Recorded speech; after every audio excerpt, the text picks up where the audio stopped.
বিবেক বাহিনীর ভাই ও বোনেরা। পরের দোষ দেখবো না ভাই, দেখবো নিজের দোষ।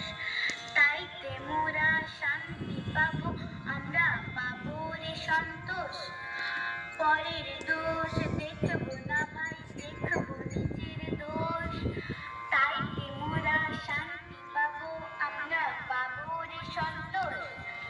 জগতে কেউ পর নহে ভাই, সবাই আপনজন। মা সারদা এই কথাটি বলেন সবাই শোন। জগতে কেউ পর নহে ভাই, সবাই আপনজন। মা সারদা এই কথাটি বলেন সবাই শোন। যাবৎ বাঁচি তাবৎ শিখি, শেখার অন্ত নাই। শিখলে কেমন জীবনটা হয়, ঠাকুর দেখিয়ে গেলেন তাই। যাবৎ বাঁচি তাবৎ শিখি, শেখার অন্ত নাই। শিখলে কেমন জীবনটা হয়, ঠাকুর দেখিয়ে গেলেন তাই।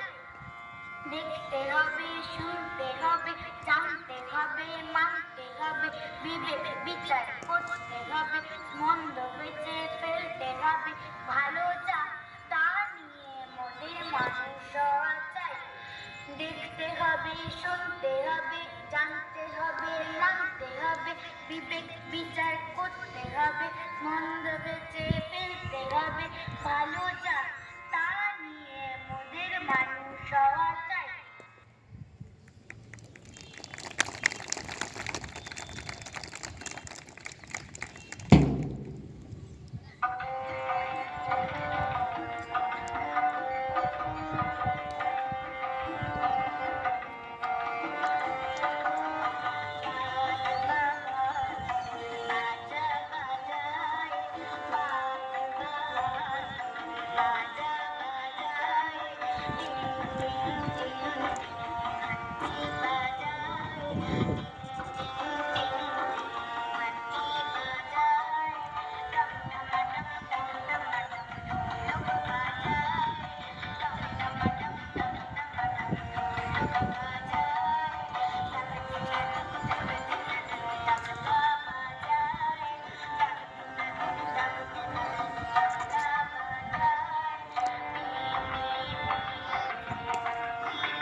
এখন পিরামিড গঠন খেলাটি করবে বিবেক বাহিনীর শিশুরা।